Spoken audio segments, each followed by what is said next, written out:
Ms. Saxon? Mr. Singer, there's a lot going on in the room, and there's a lot going on up here while this was going on, and I don't want to proceed with this meeting without discussing what is going on outside of this room right now.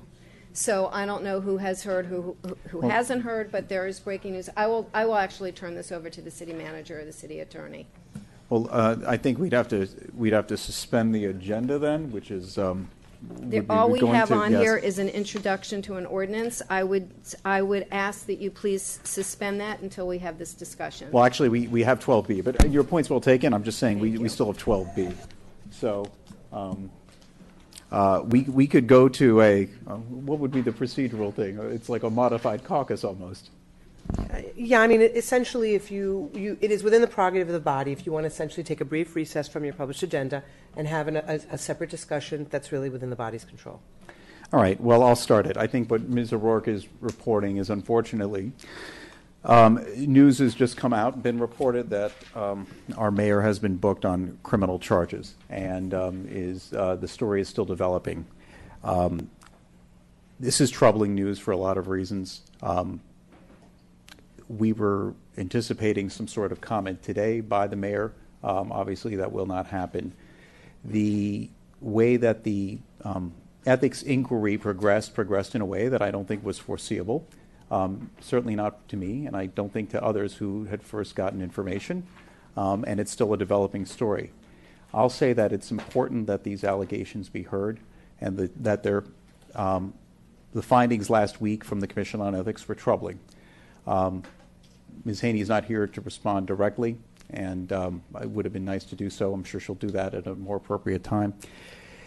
It's important for our residents to know that public trust is important, and we have already taken steps to further that with when some reports about this investigation first opened up months ago.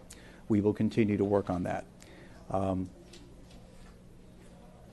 And in the meantime, we will press forward with continuing to serve the residents as best as we can.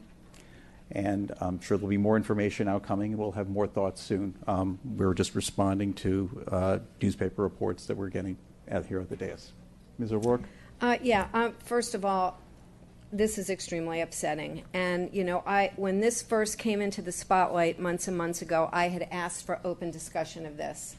I was hoping against hope that our mayor would share information with us and show good judgment and show leadership, and so we had some sort of direction. And what we've had is lack of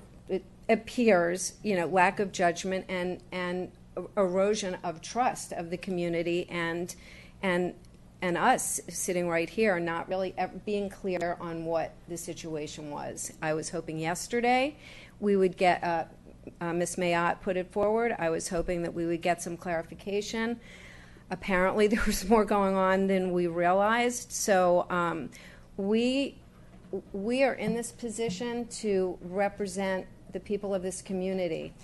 We are elected based on what we will show as good judgment and how people can trust us. And I just find sitting up here and getting news of this as I'm sitting up here beyond upsetting, and I'm really at a loss for words as to how we would get to this point and all have to be shocked out of our seats to hear something like this while we're sitting up on the dais. I think that's a very upsetting and disturbing situation, and I'm very, very disappointed. And I have a million questions to ask, and I think probably we don't. It's just happening as we're speaking, so we don't have. I don't know if we'll have the answers, but what do we do next? I will just ask that. Let's start. What is this process? We're worried about following the agenda for tonight. I'm worried about how we will progress and what we do next. Well, Ms. O'Rourke, as you said, this is progressing. I can't comment on. My comments were about what we saw from the Ethics Commission's finding. I don't know what's come in the news lately. I am troubled. I think we all are. And it is an opportunity for us to reaffirm public trust as we did in November. We'll have an opportunity after tonight's meeting to go up with more measures, as we've already implemented, a series of ethical and transparency measures that we put in November and before. You're missing my point. I'm asking, what is our next step right now? What do we do? We have a mayor who's not here now. You're serving as, right now, you're serving as the temporary mayor, the deputy mayor. But how do we handle this? I've never seen something like this happen before, so I would like to know, city manager. What's the Well, protocol? There are procedures, yes, Mr. Arnell. Yes, there are procedures if an elected official is not in their position. So our code of ordinance governs that, which the city attorney kind of talked about that. We don't know at this point what the status of the mayor is. I'm certainly not an expert in these things. We do not have a letter of resignation from the mayor. So I believe there are state procedures that may come into play, whether somebody is suspended or possibly removed from office. Until that point in time, our code of ordinances governs how we act accordingly, which I think the city attorney can better explain that. Well, I think that was an accurate summary. I mean, right now there is nothing that's happened other than and then the mayor is is absent from this office. From this meeting. There is no vacancy. There is nothing that's occurred. Obviously, there's an article that's run. I obviously have no more information than anybody else. I've just seen the article. To the extent that other actions derive from something that happened today, and obviously we don't know the details either, we just know what's been reported, which may or may not be accurate, then we can react to those things. There's right now, because there is no action that's occurred, there is really no action that the city can or couldn't take. That's really where we are. We just have a meeting in which actually 2 members happen to be absent, but the mayor's absence right now isn't supported or authenticated by anything else. But the manager is correct that there are, if in fact the reporting is accurate, there are certain procedures that at the state level, I would imagine, would be triggered, and we'll have to wait and see what happens and then react to those. Ms. O'Rourke, I'll just say, we will address that. It's hard for us to act on a newspaper headline that's being texted to us right now. We've got an agenda to deal with tonight. We will know more, I presume, when we get out of the meeting and actually have time to devote to the news that is being thrust upon us instantaneously. I think all of the concerns we've voiced are there, and we will look to build upon them when we have more facts. So I will just affirm, we have not heard anything from the mayor. The city has not heard from the mayor. As far as we knew, she just was ill and not coming to the meeting tonight. She called me late this afternoon and said that she was ill and couldn't come to the meeting, and that that's what we knew. That's all I knew. Okay, I have one more question. When a situation like this happens, do we wait for the mayor to give us a letter of resignation, or can we be in a position where we demand a letter of resignation? The council can certainly demand what it would like. As a matter of law, I don't believe you as a council have the authority to remove another member. The governor has certain rights. The legislature has certain rights that are established by statute.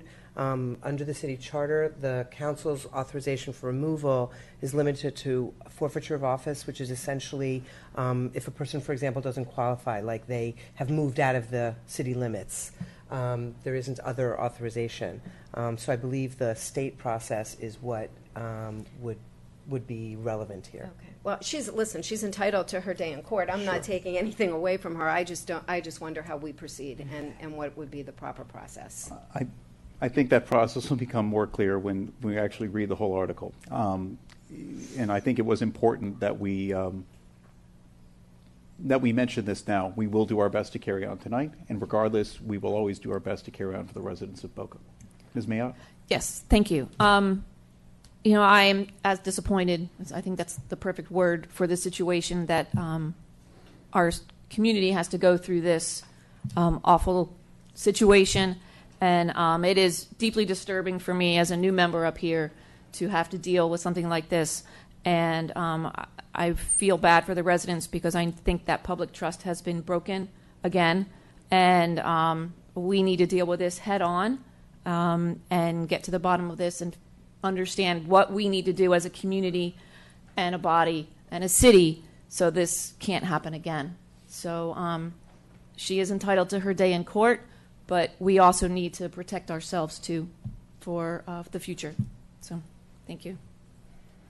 All right. We are all surprised, flabbergasted, disappointed, and processing this. We will have more insight, and again, always work to maintaining and enhancing the public trust. We've done that, we will do that, and that's important for us all.